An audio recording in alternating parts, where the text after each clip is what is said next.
Kemungkinan aku tidak ketahuan setelah membunuh istriku 0,06%.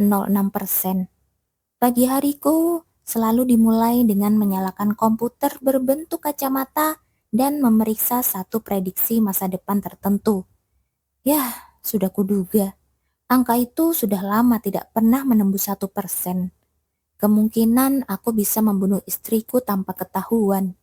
Itulah kondisi prediksi masa depan yang aku atur sendiri. Sudah 15 tahun sejak teknologi memprediksi masa depan dengan cara yang sederhana, mulai tersedia secara bebas di rumah-rumah. Cukup memasukkan beberapa kondisi dan komputer akan menghitung kemungkinan yang akan terjadi. Seperti orang lain yang menggunakannya untuk berbagai tujuan, aku pun tidak terkecuali. Pernikahanku dengan istriku adalah apa yang biasa disebut sebagai pernikahan politik. Ayahnya yang kini menjadi mertuaku memaksakan pernikahan itu sebagai syarat untuk memberikan suntikan dana ke perusahaan milik kakekku yang saat itu nyaris bangkrut. Satu-satunya alasan dia memilih aku, lelaki biasa tanpa keunggulan apapun, adalah karena putrinya menyukai fotoku. Padahal kami belum pernah bertemu sama sekali. Aku rasa aku tidak akan bisa mencintaimu, tapi kalau kamu tidak keberatan dengan itu yang kukatakan padanya 10 tahun yang lalu. Lalu kami pun menikah, bukan karena aku punya kekasih, bukan pula karena dia tidak menarik. Perusahaan kakekku selamat dari kehancuran, dan aku menjadi calon presiden direktur perusahaan milik mertuaku. Semuanya tampak sempurna, setidaknya dari sudut pandang masyarakat. Dari pandangan umum, semuanya terlihat baik-baik saja, tapi tidak bagiku. Mungkin karena rasa tidak nyaman akan kenyataan bahwa aku seperti dibeli dengan uang, aku diam-diam menyimpan dendam terhadapnya. Kalau memang aku tidak suka, aku bisa saja menolaknya sejak awal. Tapi dalam situasi saat itu, aku tidak punya pilihan. Perusahaan kakekku hanya tinggal menghitung hari menuju kebangkrutan. Dan jika itu terjadi, aku yakin kakekku yang keras kepala dan penuh rasa tanggung jawab itu tidak akan ragu untuk mengorbankan nyawanya demi uang. Saat aku diberitahu bahwa aku bisa menyelamatkan nyawanya dan menghapus utang besar hanya dengan menerima pernikahan itu, aku tidak punya pilihan selain menyetujuinya. Mungkin saja suatu hari aku akan membunuhmu dan mengambil semua warisan besar yang akan kamu terima. Kamu masih mau menikah denganku?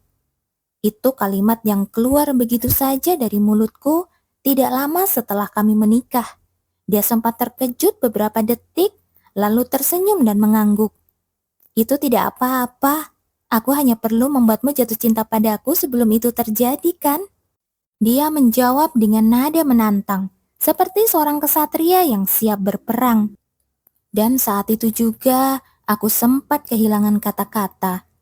Hari itu juga aku langsung memasukkan kalimat berikut ke komputer berbentuk kacamata milikku. Kemungkinan aku bisa membunuh istriku tanpa ketahuan. Setelah menjawab beberapa pertanyaan sederhana, perangkat kacamata itu langsung menganalisis situasi dan menghitung kemungkinan yang terjadi. Angka pertama yang muncul adalah 38,23%. Aku membeku, angka itu terlalu tinggi, hampir 40%. Aku terkejut, tapi kemudian teringat satu hal. Mulai besok, istriku akan pergi berlibur. Liburan yang akan dia jalani seorang diri. Membuatnya terlihat seperti pergi berlibur, lalu membunuhnya. Sepertinya itu bisa jadi pilihan yang cukup realistis. Haruskah aku pura-pura kamu sedang pergi liburan lalu membunuhmu? Ternyata kemungkinan berhasilnya sekitar 40%. Begitu ya, semangat ya. Kamu mau oleh-oleh apa? Cara dia menanggapi dengan begitu santai membuatku geli sendiri. Kamu pikir aku tidak bisa membunuhmu? Bukan begitu. Jawabnya dengan mata yang tenang dan mantap. Kalau aku sampai mati, berarti aku belum cukup berusaha untuk menghentikanmu. Setelah mengantarnya pergi, aku kembali membuat prediksi masa depan. Kemungkinan aku akan mencintai istriku 6 bulan dari sekarang 0,001%. Aku mengangguk. Itu masuk akal, dan aku menerimanya tanpa berpikir panjang. Meski terkadang aku merasa dia cukup menghibur, kenyataannya tetap sama. Aku tidak pernah benar-benar punya perasaan positif padanya. Dan kupikir hal itu tidak akan berubah dalam waktu 6 bulan. Beberapa hari kemudian, saat dia kembali dari perjalanannya, aku menceritakan hasil prediksi itu padanya. Entah kenapa, aku sedikit bersemangat. Aku ingin tahu seperti apa reaksinya. Tapi yang dia katakan hanyalah, "Begitu ya?" Jujur saja, aku merasa kecewa. Kupikir kamu tidak membenciku. Karena dia yang memilihku sebagai suaminya, aku sempat berpikir, meski dia tidak mencintaiku, setidaknya dia pasti punya sedikit rasa suka. Tapi dia hanya menanggapi dengan dingin, seolah semua itu tidak penting baginya. Aku tidak berharap dia menangis, tapi setidaknya aku ingin melihatnya sedikit terguncang. Boleh aku tahu rencana berikutnya untuk membunuhku seperti apa? Hah? Sebelum aku pergi liburan, kamu bilang, haruskah aku pura-pura kamu sedang pergi lalu membunuhmu? Saat itu aku menunggu loh. Kalau kamu datang, mungkin itu akan jadi bulan madu yang indah. Kamu ingin dibunuh? Kalau bisa, aku lebih ingin dicintai olehmu. Aku benar-benar tidak mengerti cara berpikir wanita ini. Tepat di depannya, aku menyalakan komputer kacamataku dan kembali menjalankan prediksi masa depan. Kemungkinan aku bisa membunuh istriku tanpa ketahuan 12,25%. Satu dari 10 kali percobaan aku bisa lolos. Itu angka yang cukup tinggi. Kalau hanya kami berdua di kamar saat malam, sepertinya angkanya memang akan berkisar di situ. Aku menyimpan informasi itu baik-baik di kepalaku. Sekarang sekitar 12%. Sepertinya aku tunda dulu. Kalau aku benar-benar membunuhmu, mungkin aku akan membuatnya seolah kamu tidak pernah kembali dari liburan, lalu membuang tubuhmu di pinggir jalan. Orang-orang akan mengira kamu diserang orang asing secara acak. Kalau begitu, lebih baik di taman dekat sini saja. Tempat itu memang terkenal sering ada orang mencurigakan mondar-mandir. Aku benar-benar tidak paham apa yang kamu pikirkan. Aku hanya sedang melakukan segala yang aku bisa agar kamu mencintaiku. Aku menatapnya tajam, tapi dia hanya tersenyum tipis, lalu menyodorkan sebuah kotak yang dibungkus rapi. Katanya itu oleh-oleh untukku. Aku akan membuang ini. Sekarang itu milikmu, terserah kamu mau diapakan. Entah kenapa aku ingin membalasnya. Jadi dengan sengaja aku melempar kotak itu ke tempat sampah. Lalu dengan rasa puas aku melirik ke arahnya dan langsung menyesalinya beberapa detik kemudian. Dia menatap kotak yang kini tergeletak di tempat sampah dengan alis sedikit berkerut dan sorot mata yang sedih. Tidak ingin melihat ekspresi itu lebih lama, aku buru-buru kembali ke kamar yang memang disediakan untukku. Meskipun kami sudah menikah, tentu saja kami tidur di kamar terpisah. Aku memang tidak pernah berniat menyentuhnya, dan aku pikir dia juga tidak pernah menginginkannya dariku. Setengah tahun pun berlalu dalam rutinitas yang kelam dan tanpa warna. Setiap pagi, bahkan sebelum aku bangun dari tempat tidur, aku selalu memeriksa satu hal. Kemungkinan aku bisa membunuh istriku tanpa ketahuan.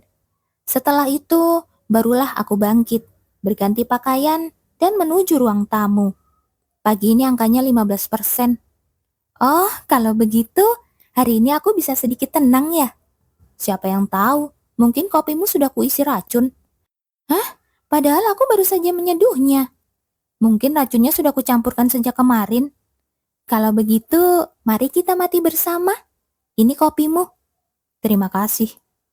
Tentu saja, tidak ada racun di dalamnya.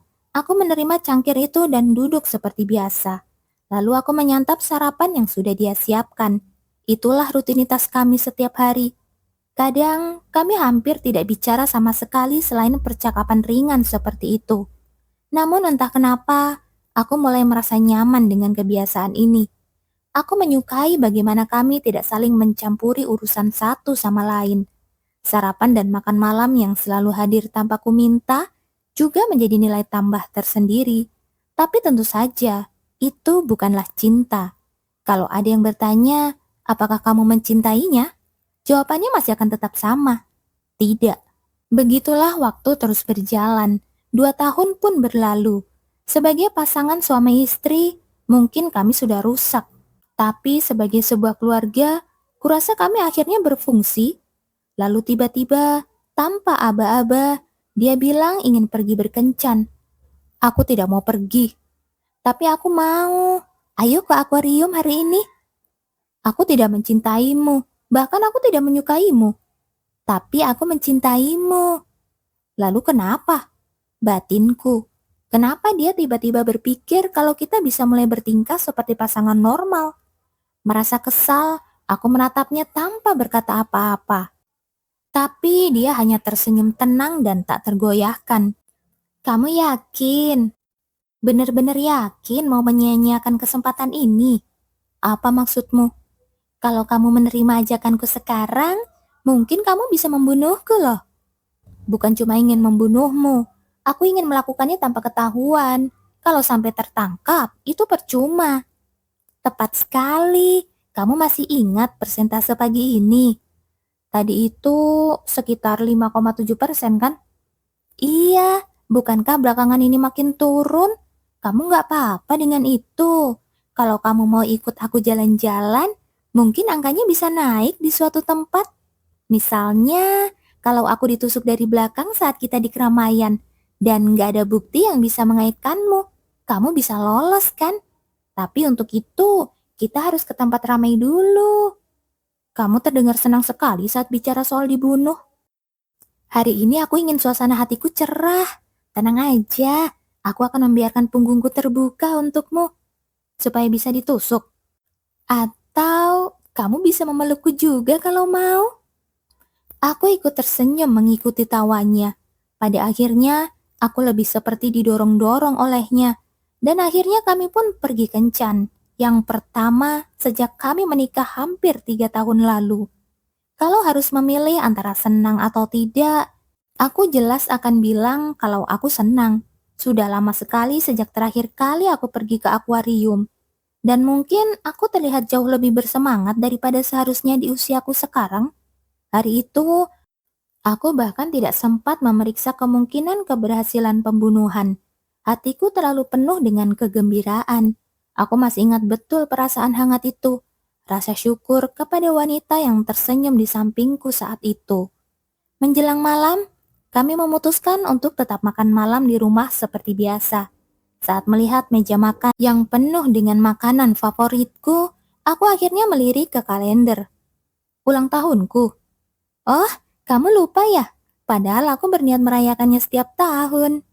Kalau kupikir-pikir, memang ada satu hari dalam setahun di mana hidangannya sedikit lebih mewah dari biasanya. Semua makanan favoritku. Dulu aku tidak terlalu memikirkannya. Kupikir hanya sekedar keinginan sesaat dari dirinya. Tapi sekarang aku sadar, itu karena hari itu adalah hari ulang tahunku. Aku tidak akan bilang terima kasih. Barusan kamu sudah bilang, jadi itu sudah cukup. Aku tidak berniat merayakan ulang tahunmu.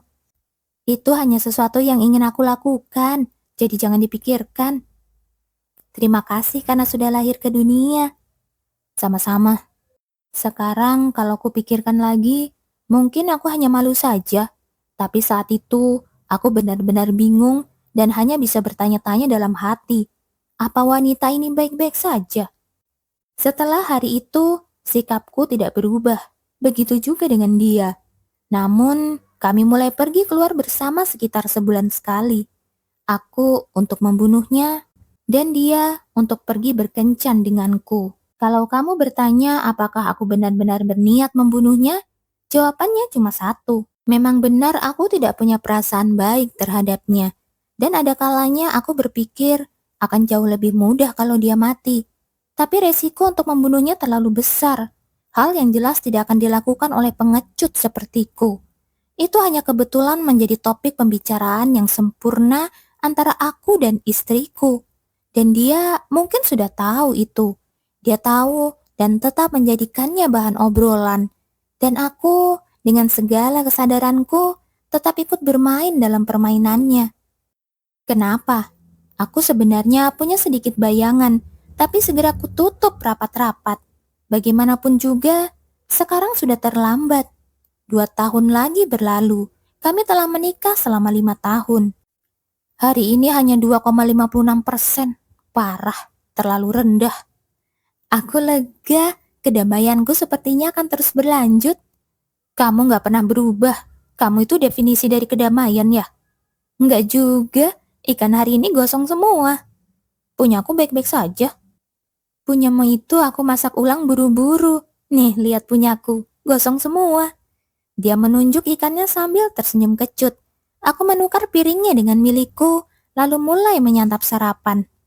Yakin, punyamu gosong semua loh. Kamu yakin gak apa-apa? Bisa saja aku sudah taruh racun di piring itu. Kalau racunnya dari kamu, aku ingin mencobanya. Ya sudah, silakan saja. Selamat makan.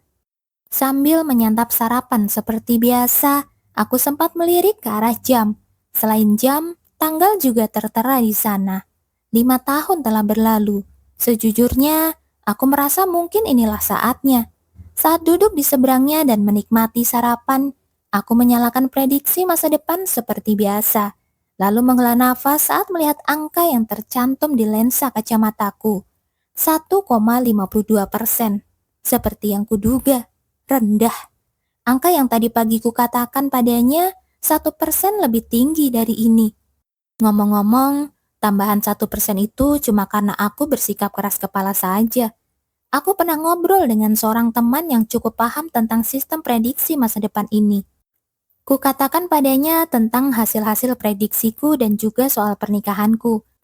Aku mulai khawatir karena angka probabilitasnya terus menurun dari waktu ke waktu. Dia sempat menatapku tak percaya, lalu dengan baik hati menjelaskan. Katanya, probabilitas tidak ketahuan kalau kamu membunuh istrimu itu dihitung dari kemungkinan kamu sebagai pengguna sistem benar-benar akan memilih untuk membunuh.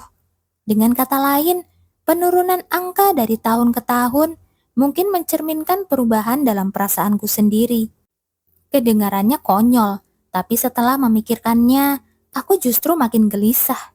Kalau itu benar, sekarang aku harus bagaimana? Aku sudah mengatakan banyak hal kejam padanya. Sudah memperlakukannya seakan dia tidak berarti apa-apa. Mengabaikan hari-hari penting dan hanya menerima begitu saja apapun yang dia berikan padaku. 5 tahun. Dan sekarang dengan muka seperti apa aku bisa bilang padanya bahwa aku memperdulikannya? Pada akhirnya, aku terus memilih hari-hari di mana aku hanya menerima perasaannya tanpa melakukan apa-apa. Tapi sekarang, saatnya untuk mengakhirinya. Ini adalah waktu yang tepat. Aku tidak tahu apakah aku mencintainya, tapi aku yakin aku peduli padanya. Aku ingin memberitahunya tentang hal itu. Hari ini adalah hari ulang tahunnya. Aku menghabiskan sarapanku, lalu bersiap-siap pergi kerja seperti biasa. Dia mengantarku sampai ke pintu seperti biasa. Aku membuka mulut sedikit, dan dengan suara yang nyaris tak terdengar, aku berkata, "Aku berangkat." "Iya, hati-hati di jalan." Ketika dia tersenyum dengan wajah yang tampak seperti akan menangis, entah kenapa aku merasa senang. Jadi aku mengulang ucapanku sekali lagi. "Aku berangkat." Kali ini lebih jelas dari sebelumnya. Tapi karena dia terlihat benar-benar akan menangis, aku buru-buru pergi meninggalkan rumah. Kata-kata "aku berangkat" yang tidak pernah kuucapkan sebelumnya karena aku tidak ingin menganggap tempat ini sebagai rumah, akhirnya terucap juga. Melihatnya begitu bahagia hanya karena itu, aku menyesal tidak pernah mengatakannya lebih awal saat melangkah menuju kantor. Aku akan memperbaiki semuanya. Aku memikirkan itu dengan sungguh-sungguh. Aku akan membelikannya seikat bunga. Kuenya sudah kupesan dari kemarin. Aku akan merayakan semua hal yang selama ini tidak pernah kurayakan dengan benar. Aku tidak tahu hadiah seperti apa yang bisa membuatnya bahagia. Jadi, aku berniat mengajaknya belanja bersama. Aku akan mulai dari sana. Aku tidak tahu apapun soal kesukaannya. Dia tahu segalanya tentangku. Meskipun aku tidak pernah mengatakan apapun, itu memalukan. Tapi mulai sekarang, aku akan mengenalnya. Waktu kita masih panjang. Toh kita ini suami istri. Hari ini, untuk pertama kalinya, aku menyadari betapa lamanya waktu saat berada di tempat kerja. Setelah selesai menyapa klien, aku berniat langsung pulang. Jadi aku mampir ke toko bunga dalam perjalanan. Karena aku tidak tahu warna bunga apa yang dia sukai, aku memilih mawar klasik dan memintanya dibungkus dengan rapi. Saat mereka bertanya ingin berapa tangkai, aku asal bilang saja 100. Ternyata hasilnya sangat banyak. Setelah kuturunkan menjadi 70 tangkai pun, jumlahnya tetap sangat banyak. Karena itu sama dengan stok yang mereka siapkan untuk hari ini. Saat aku menerima buket mawar itu, bunga-bunganya menghantam wajahku dan kacamataku terlepas jatuh ke lantai. Guncangan itu memicu sistem prediksi masa depan dari histori tadi pagi. 25,28%. Aku membelalakan mata melihat angka yang terpampang. Dengan cepat aku meraih kacamataku dan memakainya kembali, lalu melihat angka-angka yang terus berubah setiap detiknya. Angka-angka itu meningkat begitu cepat hingga membuatku pusing dan akhirnya melampaui 50%. Probabilitas tidak tertangkap jika membunuh istrimu 52,38%. Begitu aku melihatnya, tubuhku bergerak sendiri. Aku langsung berlari. Aku teringat pada kata-kata temanku ketika aku pernah curhat soal pernikahan ini. Kalau suatu saat kamu mulai ingin menghargai istrimu dan tiba-tiba probabilitasnya melewati 50%, maka berhati-hatilah. Apapun keinginanmu, itu berarti kamu sedang berada dalam situasi yang membuat hal itu mungkin terjadi. Saat itu aku sempat bertanya maksudnya, tapi temanku hanya tertawa dan berkata, "Ya, siapa tahu aja. Situasi yang memungkinkan." Apa maksudnya itu? Sambil terus berpikir, kakiku berlari menuju rumah. Wajahnya terbayang di benakku dan keringat dingin mulai mengalir deras di pelipisku. Aku melewati kawasan pertokoan dan tiba-tiba berhenti di sebuah toko elektronik. Saat itulah aku melihat wajahnya di layar berita. Kecelakaan lalu lintas, truk besar, tabrakan, kondisi kritis. Aku berusaha mati-matian memahami semua informasi yang membanjiri kepalaku. Di akhir berita itu, wajahnya kembali ditampilkan. Saat itulah aku jatuh berlutut. Aku tidak terlalu ingat apa yang terjadi setelah itu. Di antara dering keras dari ponselku, aku bisa mendengar suara ayah mertuaku yang berteriak-teriak. Tapi aku tidak bisa menangkap apa yang dia katakan. Dia terbaring di rumah sakit, tertidur, dikelilingi oleh mesin-mesin medis. Perban yang menutupi tubuhnya begitu menyakitkan untuk dilihat. Tapi aku tidak bisa mengalihkan pandangan dari wajahnya yang tertidur, karena dia begitu cantik. Selamat ulang tahun. Itulah kata pertama yang keluar dari mulutku. Dan setelah itu, aku benar-benar minta maaf. Untungnya, di ruangan itu hanya ada kami berdua. Sambil duduk di sebelahnya, aku kembali menjalankan prediksi masa depan. Probabilitas membunuh istriku tanpa ketahuan adalah 99,27%. Tidak ada ruang untuk emosi. Jika aku menekan salah satu tombol di depanku sekarang, dia akan mati. Atau aku bisa saja mencekiknya diam-diam. Ucapan temanku dulu kembali terngiang. Perhitungan probabilitas itu juga mempertimbangkan apakah orang yang membuatnya akan benar-benar memilih membunuh atau tidak. Dengan kata lain, keraguan. Apakah seseorang akan ragu dan berhenti sebelum benar-benar membunuh? Sekarang dia adalah seseorang yang bisa mati bahkan sebelum aku sempat merasa ragu. Bahkan jika aku hanya berniat sedikit saja, dia bisa langsung mati. Hei, probabilitas hari ini 0%. Bukan cuma rendah, ini masalah besar. Aku mengatakan padanya seperti biasa, karena memang probabilitasnya 0%. Angka yang terpampang di lensa kacamataku memang 99%. Tapi aku ingin dia tetap hidup. Jadi probabilitasnya 0%. Tidak mungkin aku membunuhnya. Kedamaianmu hari ini terjamin. Jangan tidur terus di sana. Ayo kita pergi ke taman bersama. Bawa bekal makan siang juga ya.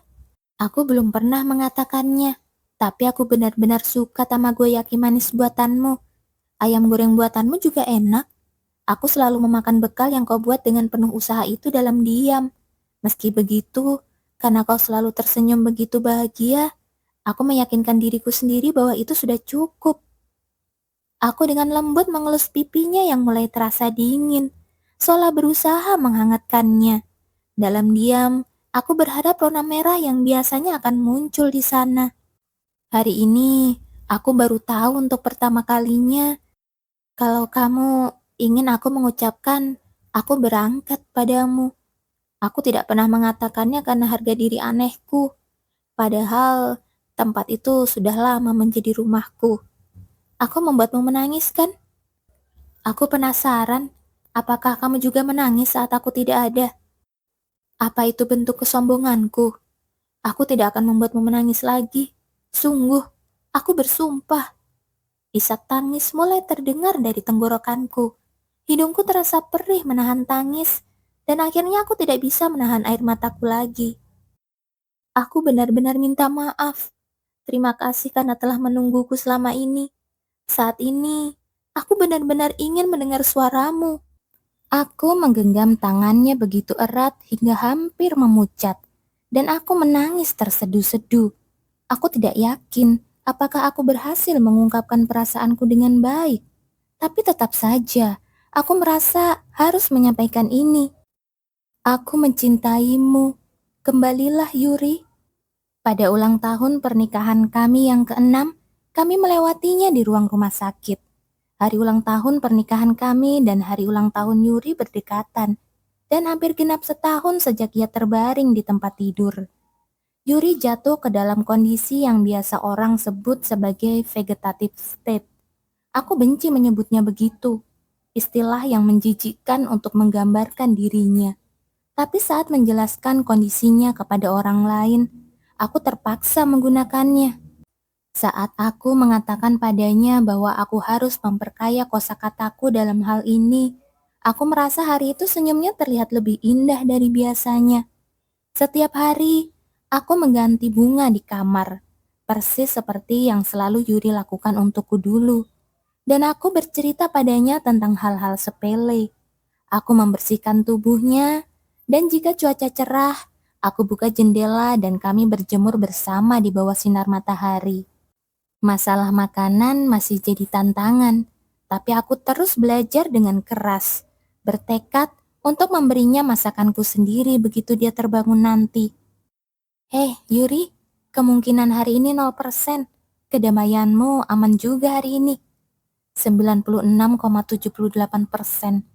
Melihat angka itu hanya turun 3% dalam setahun, aku tersenyum kecil.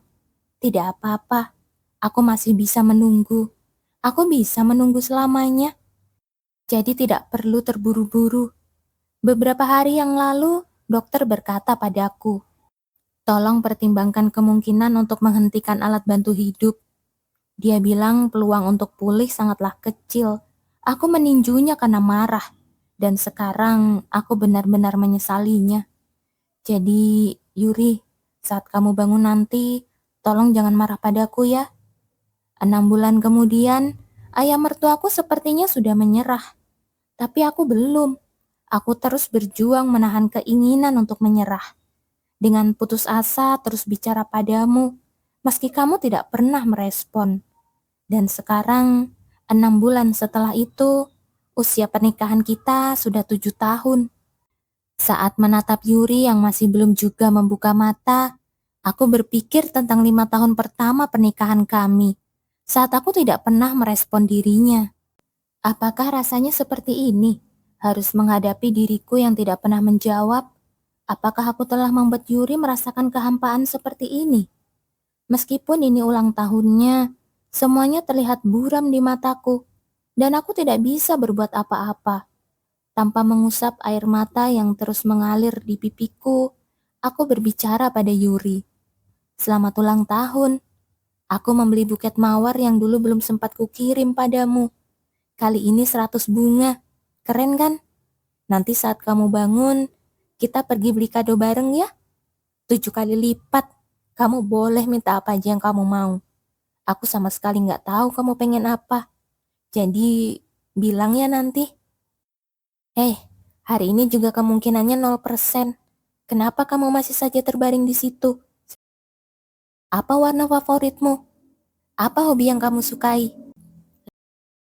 Apa yang biasa kamu lakukan saat aku tidak ada? Bunga seperti apa yang kamu sukai? Lain kali, tunjukkan foto-foto masa kecilmu padaku ya. Kamu lulusan dari SMA mana? Saat sampai pada titik itu, aku tiba-tiba menyadarinya.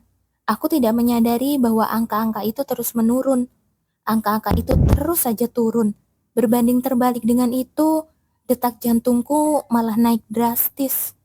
Tidak mungkin. Tidak mungkin.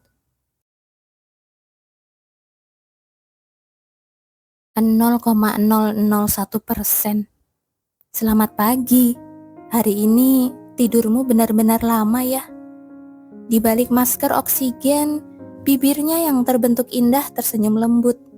Mata besarnya memantulkan bayanganku dan bergetar sedikit. Selamat pagi, Masahiro. Meskipun tidak ada suara yang keluar, aku langsung roboh dalam tangis melihat gerakan bibirnya yang membentuk kata-kata itu. Dan kebiasaan itu masih aku lanjutkan hingga sekarang. 0,06% itu adalah prediksi hari ini. Aku bangun dari tempat tidur dan membelayuri yang ada di sampingku. Lalu dari dalam dirinya, kehidupan kecil itu kembali menangis dengan semangat sekali lagi.